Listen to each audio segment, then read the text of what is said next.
Tulad po ng nabanggit ko, ngayon po ay pinagdiriwang natin ang paggunita kay San Lorenzo Ruiz. San Lorenzo Ruiz po ang first Filipino martyr, the first catechist saint, the first Filipino migrant saint, the first Filipino missionary saint, the first father of a Filipino family. Siya po ang kauna-unahan na santo at martir na itinanghal ng bansang Pilipinas. Sino po ba si San Lorenzo Ruiz? Siya po ay isinilang sa Binondo, 1600, around 1600 to 1610. At siya po ay naging sakristan. Naging po siyang eskribano o calligrapher dahil sa kanyang artistic talent sa pagsusulat. At sa kasawang palad po ay na-implicate po siya sa isang pagpatay sa isang Spaniard.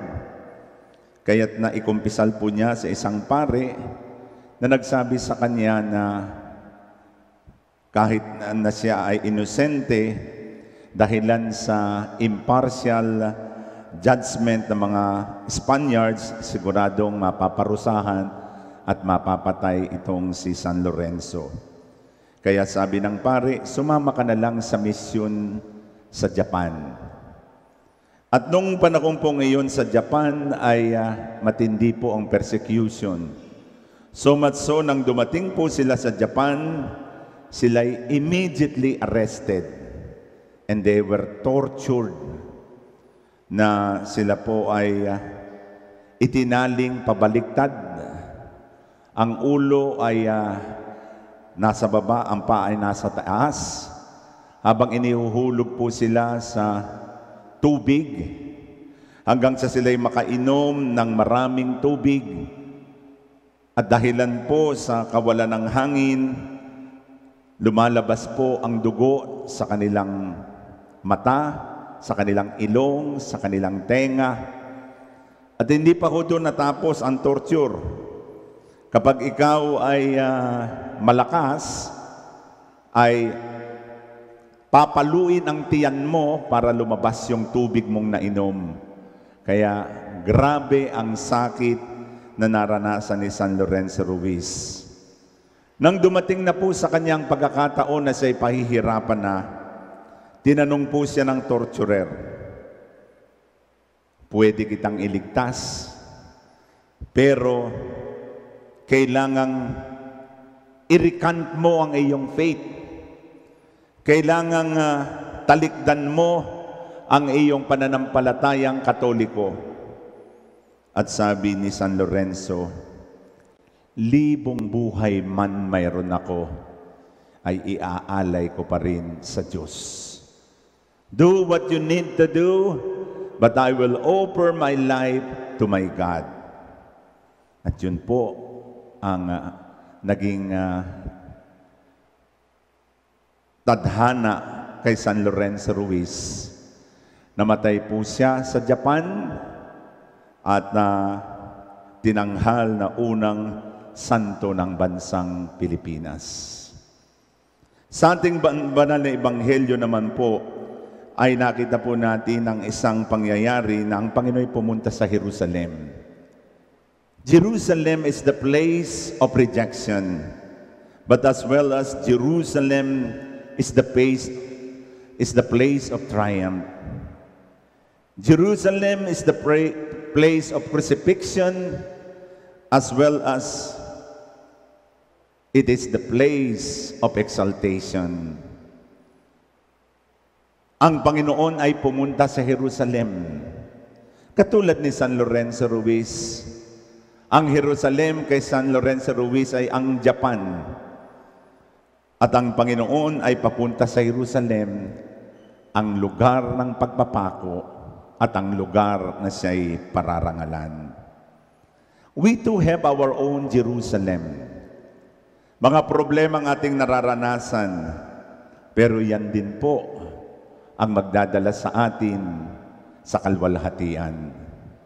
Problemang ating nararanasan ngayon ay magiging tungtungan ng ating tagumpay. This is the story of our own Jerusalem. At nang sila po'y papunta na ng Jerusalem, dumaan po sila sa Samaria. It is the old capital of the north capital of Israel, kung saan po ay noong 722 BC ay nasakop ng Babylonian. Kung kaya naman sila ay napuwersang makipag-ugnayan sa mga pagano, sa mga foreigners, they intermarried, so much so their culture was mixed, their orthodoxy was in question, and they were considered a second-class citizen. Kaya naman nung magpapagawa ng templo sa Jerusalem, hindi po pumayag ang mga Hudiyo sabagat ang tingin nila ay sila'y inferior, sila'y mga traidor, at sila'y second-class citizen. At nang dumaan po ang Panginoon, naroon pa rin po ang animosity. Naroon pa rin yung galit sa puso ng mga Samaria para sa mga Hudiyo. Kaya nang dumating po sila para ipaghanda ang Panginoon, hindi po sila tinanggap. Kaya sa galit po ni Santiago at ni Juan, sabi nila, okay lang po ba Lord na magpaulan tayo ng apoy? At sabi ng Panginoon, hindi yan ang ating misyon.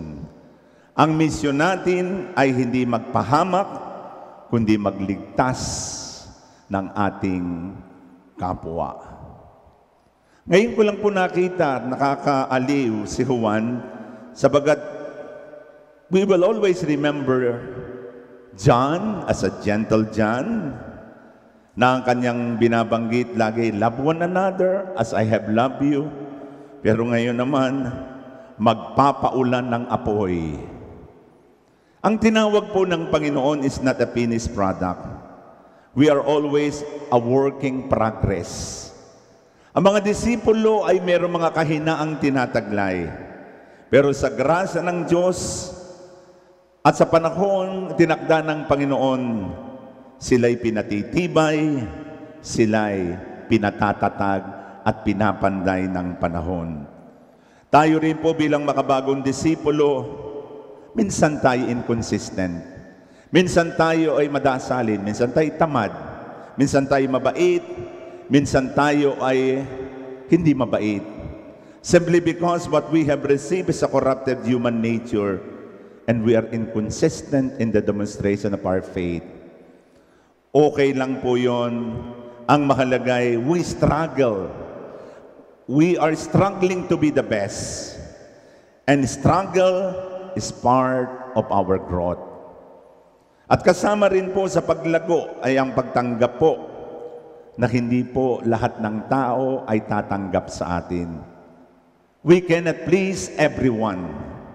At yun po ang nangyari sa pagbisita ng Panginoon sa Samaria.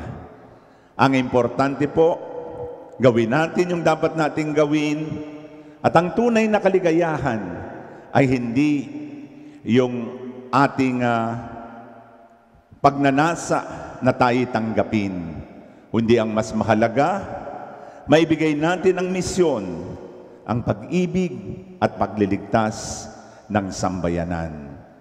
Kaya sana sa kapiyastahan pong ito ni San Lorenzo Ruiz, muli nating italaga ang ating sarili sa Panginoon.